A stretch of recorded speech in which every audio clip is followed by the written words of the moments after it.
My name is Teresa Clark, and if you've ever had your soul ripped out while being told to smile, you'll understand why I did what I did. I lived in Portland, Oregon, in a 2-bedroom brownstone I bought myself when I was 26. Hardwood floors that told you where someone was walking, sunlight that pooled like gold on the kitchen tiles, and a window view of the street that reminded me why I worked so damn hard. It wasn't much, but it was mine. Every brick, every cracked tile, every line in the mortgage, mine. I didn't have a husband, no boyfriend to lean on, no parents writing checks. I was in tech systems architecture pulling 6 figures with no apologies and even fewer explanations. I did what women in my family were never taught to do. I made something of myself. My parents, James and Evelyn Clark, lived in Lubbock, Texas, 3 states and a moral ocean away. My dad wore old war medals like personality badges. My mom lived for church gossip and garage wine. And then there was France, my little sister. The golden girl with the perfect smile, the dramatic Instagram captions, and a permanent victim complex disguised as charm, blonde, soft-spoken, manipulative as hell. If I'm thunder, she's sugar dust laced with arsenic. France got married last month. The kind of wedding you see in lifestyle magazines and Pinterest boards built by people with no concept of budgeting. Floral archies, a string quartet, 3 different dress changes. They even flew in a chef from London, to cook the rehearsal dinner, her husband, Carson Whitmore, a man with a Wall Street smile, a hedge fund jawline, and a spreadsheet where his soul should have been. Born into money, allergic to struggle. That wedding cost $300,000. And guess who paid for it? Me. I didn't know it at the time, of course. That would have ruined the surprise. 2 weeks after the wedding, I got home from work and saw a real estate lockbox on my front door. Confused, I called the number on the note taped below it. The voice on the other end said, "Miss Clark? Oh, this property's already been sold. Your parents submitted the release forms and everything went through last week." I felt my throat go dry. I never signed any release form. "Oh," the woman said. "Well, the documents list you as a co-owner, so technically ... didn't need to co-owner." That's when it hit me like a cold slap. I remembered signing something years ago, a family trust clause, they said. I was young, fresh in my first job, and they claimed it was a safety net in case something ever happened. "We just want to make sure everything's secure," they'd said, "in case there's an emergency." That emergency turned out to be a $300,000 wedding. They sold my home. Behind my back. When I called, I expected groveling, maybe some fake regret. What I got instead was laughter. "You should have seen the venue, Teresa," my mom said on speakerphone. France looked like a princess. "Oh, and thank you, sweetheart. That was some wedding gift." My dad chuckled like I was a punchline. "You weren't even living there full-time anymore. You worked too much to even enjoy it. It's not like you lost anything." My hands were shaking. But my voice was calm, still, cold. "Check your mail," I said. They both went silent. "What do you mean?" My mother asked, suddenly unsure. "You should have received a FedEx package today," I replied. "Addressed to you, Dad. Open it. Now." I waited. And then I heard it, the paper tear, the envelope crinkle, and the heavy, dreadful silence. It was the foreclosure notice. See, back in 2021, my dad's pension took a nosedive. They asked for help. I agreed to co-sign a home equity line of credit on their Lubbock house. They said it would just be temporary. Just until we get back on our feet. But they never got back on their feet. They just sat in that house drinking wine and planning a wedding I didn't know I was paying for. What they didn't know, I was the one quietly covering their payments each month. It was easier than hearing them guilt-trip me. They never once thanked me, never once offered to repay. I kept up the payments out of some twisted sense of loyalty. But last Friday, I pulled the plug. I'd stopped paying. I'd sent the default notice. I filed the foreclosure documents through my lawyer and made damn sure every step was airtight. The bank would seize the house in less than 60 days. You wouldn't," my mother gasped, voice trembling. "Oh," I said, smiling into the phone, "but I did. I hope Uncle Nathan's got room on that pull-out sofa. I hear his trailer doesn't even have working air conditioning." More silence. Then my dad exploded. "You ungrateful little bitch." Click. I ended the call. And with it, I ended any illusion that they were ever my family. I spent the next 48 hours with a bottle of bourbon and a spreadsheet, reviewing every payment, every account, every weak point they'd forgotten I had access to. They underestimated me. They always had. They thought because I didn't scream, I didn't fight. Because I didn't cry, I didn't feel. They were wrong. Rage doesn't always roar. Sometimes it calculates. I had access to their financials, all of it. Not because they gave it to me, but because my mother once asked me to help her with online banking and never changed her password. James? He reused the same login from his military credit union. France? She had her social security number saved in her notes app.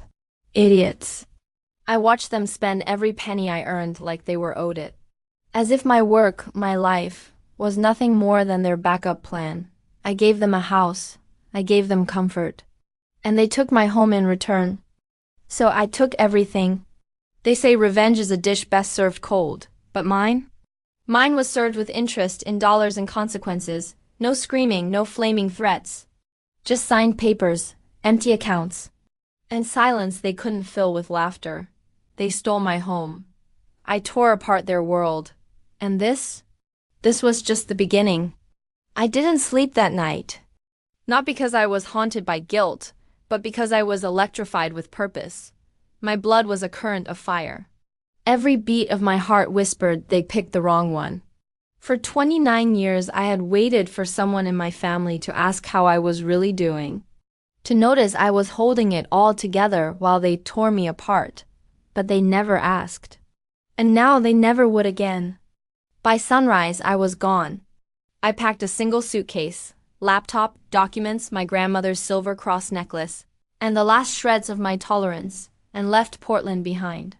I headed north to Seattle and booked a short-term studio above a small coffee shop in Capitol Hill. The walls were bare. The radiator was stubborn, and the place smelled like burnt espresso and rain-soaked brick. It wasn't mine, but it would do. For now. I wasn't rebuilding. I was retaliating. I needed two things, leverage and silence. And I already had both. France called the next morning, crying like the world had ended.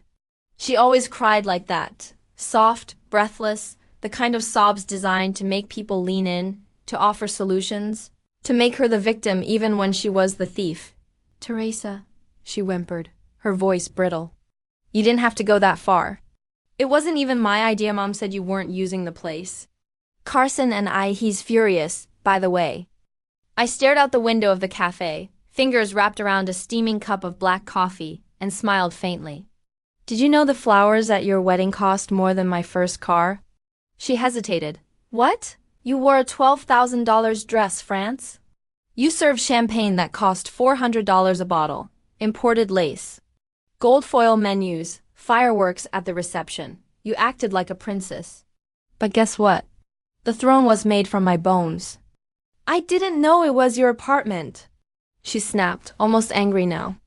"They told me it was part of the family trust." I laughed, cold, short. There is no trust, not legal, not emotional, and certainly not familial. There was just me. Quiet little Teresa, working her ass off while you waltzed through life in other people's shoes. She sniffled again. "Just please, don't take Mom and Dad's house." You know what that would do to them? I let silence fill the line. Not just silence, a pause that sliced deeper than words. "Good," I said. "Let it destroy them." Then I hung up. The next 2 weeks were war. They thought they'd played me. They had no idea I was still moving pieces while they were celebrating a checkmate that never existed. I wasn't angry anymore. I was precise. I started by auditing everything they owned. You'd be amazed what you can access with a bit of tech savvy and a lot of resentment. I'd helped my mom set up online banking 5 years ago. She never changed her password. My dad reused the same login since a dial-up in France. Please. Her security question was literally, "What's your favorite color?" They didn't just hand me the knife, they sharpened it for me. I found everything. The Palm Desert vacation condo they bought under a shell LLC to avoid taxes. The savings bonds my dad kept under his friend Michael's name in the Cayman Islands. A personal donation funnel Evelyn ran through a fake church account that actually funded her lover, Dwight's ministry, a man I knew wasn't even legally ordained. I filed paperwork, quietly, legally. I sold the Palm Desert condo for $217,000 to my friend Marcus, a real estate investor based in LA. He owed me. I helped him recover $60,000 once from a ransomware attack. He paid me back now in silence and fast paperwork. The LLC, dissolved, the funds, transferred into a Delaware-based shell under my name. All clean. When their Lyra called to inform them their vacation home was no longer theirs, I imagined the silence, the confusion, the dawning horror. I wanted them to feel what I had felt when I came home to see a lockbox on my front door. Next, I dealt with France. I sent an envelope to her husband, Carson. Inside was a flash drive, encrypted, with video. The night before their wedding, he'd spent it with a bartender named Lena, Miami hotel room service for two. Video footage courtesy of hotel security. I hadn't hacked anything. Lena sent it to me herself after I paid her $500 and told her what Carson did to me, how he was marrying into money that wasn't his, funded by a betrayal that didn't belong to him. He opened that drive and left within 24 hours. Took the Range Rover, left her a note, a prenup, and nothing else. France showed up at my Seattle doorstep 2 days later, hollowed out. Her eyes were red and swollen. Her cheeks streaked with what was left of her mascara and pride. I watched her through the peephole before I let her in. I wanted to remember that face. She stepped inside and sat down on the second-hand couch I'd bought off Craigslist. Her body slumped like she was made of regret and regret alone. "Teresa," she whispered, "he left me. He said he couldn't marry someone who kept secrets. That you'd ruin everything." I sat across from her, calm, confident, not angry, not anymore, just surgical. "Good," I said. She stared at me. "I have nothing left." "Then maybe," I said, leaning forward, "you'll finally understand how it feels to be stolen from, lied to. Stripped of everything you built, everything you loved, while the people you trusted laughed." Her eyes filled with tears again. "I didn't mean for it to happen like this." "No," I said. "You meant for me to take it, smile, and say thank you. But I'm not that woman anymore." She sobbed into her hands, and for the first time in my life, I felt nothing for her, not pity, not hate, just closure. The final piece was my parents' house. They thought I was bluffing when I stopped the payments, but I wasn't bluffing. I never had been. The bank moved in fast. Within 45 days, the foreclosure notice was public. Their credit tanked. Their mailbox was stuffed with notices they couldn't ignore. James called me. Once. "You've made your point," he said. "You've punished everyone. Now be done with it." I stayed silent. "Teresa," he said again, his voice thinner, older. "We're your parents." "No," I said as coldly as steel. "You were thieves in my bloodline, and I've cut you out." Then I blocked his number. I didn't just get revenge. I razed the house they built on my back, brick by brick, secret by secret, lie by lie. And when it burned, I stood in the ashes, smiling, because this was just the second chapter. And I was just getting started. France left that night with a suitcase and a silent apology. She didn't say the words, she didn't have to. The way she clutched her coat like a child and kept her eyes on the floor told me everything I needed to know. For once, she had nothing to say, and for once I wasn't going to fill the silence for her. I closed the door behind her without watching her leave. She didn't deserve the comfort of a glance. The dominoes were falling now, one by one. And I was the one who'd tipped the first. 3 days passed, quiet, controlled. Too quiet, honestly. I almost expected Evelyn to show up screaming at my door. But she didn't. Instead, it was James who cracked first. He called me just after 6 p.m., voice low and cracked like dry wood. "We need to talk," he said. I almost laughed. The man who used to bark orders at dinner, who always had something smug and biting to say about soft, emotional women, suddenly speaking like a broken violin string. I agreed to meet him, not because he deserved it, but because I wanted him to see the woman he'd created, the one he never planned for. We met at a greasy diner just off I-5 near the Oregon border, the kind of place with yellow lighting and chipped formica tables. The rain was steady, cold and punishing, like the sky itself wanted revenge. Fitting. I walked in wearing black. I didn't smile. Just ordered a black coffee and stared across the table at the man who taught me how to keep score. I never once imagined I'd use his rules against him. He looked like hell. Gaunt, bags under his eyes, hands twitching like he'd been chain smoking. And good, I hoped he hadn't slept in days. I know you think you're punishing us, he started, gripping the coffee mug like it might anchor him. But you're only hurting yourself. I raised a brow. Do I look hurt to you? He didn't answer, coward. You think you're smarter than us? He said next, leaning in like he had some truth I hadn't considered. Maybe you are, but we're your family. I set my mug down gently, deliberately. No, your blood. That's not the same thing. And that's when the mask cracked. You were never supposed to be born, he muttered. Quiet, bitter, like he was chewing glass. I didn't flinch. You were an accident. Your mother wanted to terminate. I said no. We kept you out of guilt. France was our second chance. It should have hurt, should have knocked the breath out of me. But it didn't. It just confirmed what I'd known my whole life. The constant silence in that house. The invisible wall between me and their warmth. The way my accomplishments were met with polite nods while France's every sneeze was celebrated. I'd been surviving their resentment since I could crawl. And now I was done crawling. Thank you, I said calmly. He blinked. What?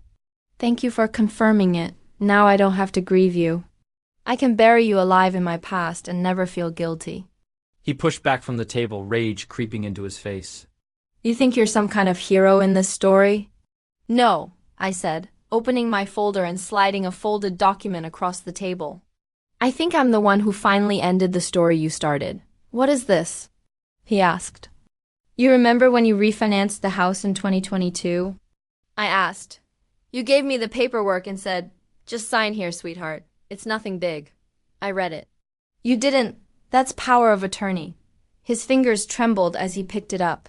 I liquidated your retirement fund last week, paid the early penalty. What's left, and there wasn't much, is now in my name. You can't do that, he hissed, voice rising. I did. I leaned back and smiled, not sweetly but with satisfaction. I donated half to a women's shelter in Detroit, the rest. It's going to a scholarship fund for first-generation girls in tech. Real women, not wine-soaked traitors. He stood then, loud and flustered, knocking over the mug. I was already sliding out of the booth, cool and composed. Oh, and tell Mom, I added without looking back, that Dwight's couch probably isn't as comfortable as mine, but she adjusts. I walked out without turning around, my heels clicking on the diner floor like a countdown. That night, back in Seattle, I poured myself a glass of whiskey and opened the envelope that had been sitting on my desk for 2 days. It had arrived the same week France left from a law office in Tulsa. I almost didn't open it. I'm glad I did. It was from my grandmother, my father's mother, May Clark. I barely remembered her. She died when I was 5. But apparently she hadn't forgotten me. Inside was a letter and a small key. Teresa, if you're reading this, it means the truth is finally coming to light. You were always my favorite, even though I wasn't allowed to say it. James didn't want you. Evelyn wanted control. But you were born anyway, and I saw the fire in your eyes even at 2 years old. There's an account in your name. $143,000. I saved it from the day I found out you existed. Use it to start fresh. Use it to become untouchable. Love, Grandma May. My hands shook for the first time in months, not from rage. From something deeper. Validation. Someone had loved me. Someone had seen me, even if they couldn't protect me. And now she'd reached from the grave to give me one final weapon, freedom.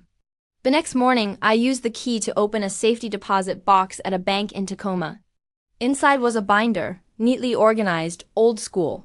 Documents, account numbers, certificates of deposit, even a handwritten budget plan in my grandmother's clean cursive. She'd been planning this for years. I walked out of that bank with tears in my eyes and fire in my chest. I wasn't just the storm that tore through the Clark family. I was the legacy they tried to erase. And now, I was unstoppable. The money from Grandma May's account hit my bank account at exactly 8:02 a.m. the following Monday. I didn't jump for joy. I didn't cry. I just sat there in silence, watching the number tick upward, like a judge stamping approval on my warpath. $143,000. Not millions, but not crumbs either. It was more than a lifeline. It was validation. Someone had believed in me before I knew how to believe in myself. Someone had watched my father try to clip my wings and secretly handed me a blade. Grandma may not have lived long enough to see what I'd become, but she had planted the seed in secret. That account wasn't just money. It was fuel. And I intended to set the world on fire with it. Half went directly into a commercial property in Soto, Seattle's industrial district, where warehouses sat like concrete fortresses and rent didn't come with fake smiles. It was a 2-story brick building with rusted piping, busted windows, and steel bones that told me it was a survivor just like me. I renovated it myself over 6 weeks. Managed contractors, designed the layout, rewired the server room. I kept the exposed beams, replaced the broken glass with armored panels, and stenciled the name in matte black letters across the frosted window. Burnhouse Systems. Yeah, that name was intentional. I built a cybersecurity and digital consultancy firm for small businesses, nonprofits, and women-owned companies being exploited by larger predators. Every client I took on had a story, and every contract I wrote had teeth. The other half of the money? That funded the final phase of my revenge. Not fury. I'd burned through that long ago. This was cold-blooded, final, the kind of revenge that didn't scream. It whispered, and those whispers echoed. France moved to Denver a few months after our final meeting. She started over, according to a mutual cousin, working in a marketing firm that catered to real estate agencies. She lived in a 1-bedroom apartment above a yoga studio. No more Range Rover, no more Chanel bags, no more husband. I didn't gloat. I didn't threaten. I sent her one envelope. Inside was a handwritten letter. No venom, just truth.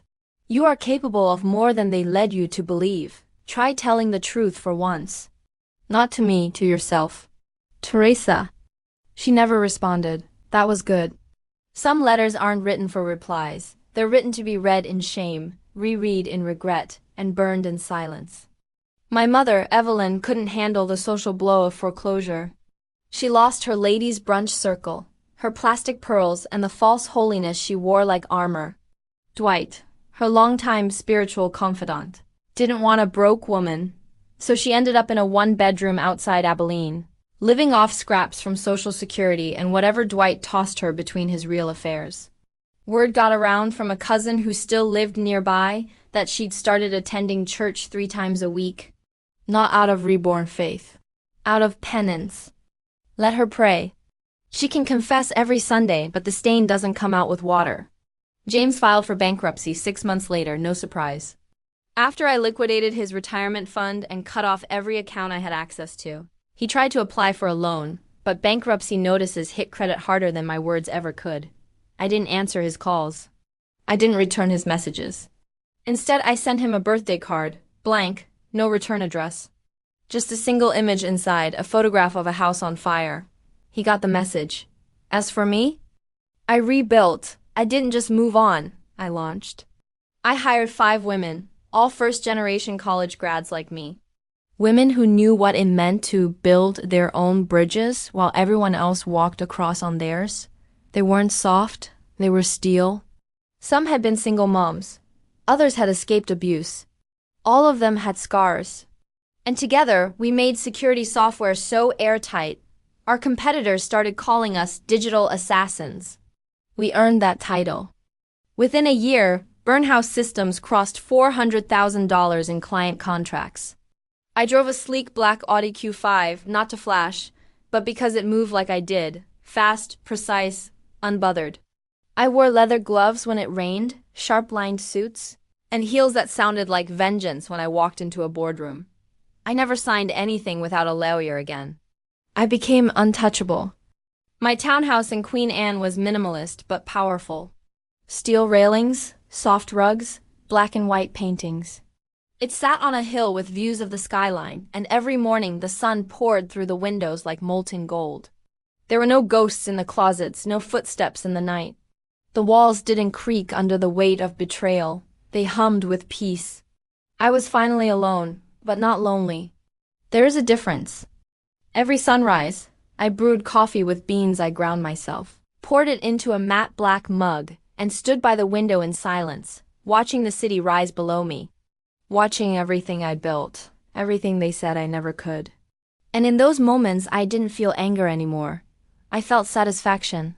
Because I didn't just survive, I didn't just outlive them, I outbuilt them. Revenge isn't just what you do to someone. It's what you become in spite of them. It's every decision they underestimated. Every quiet moment they dismissed.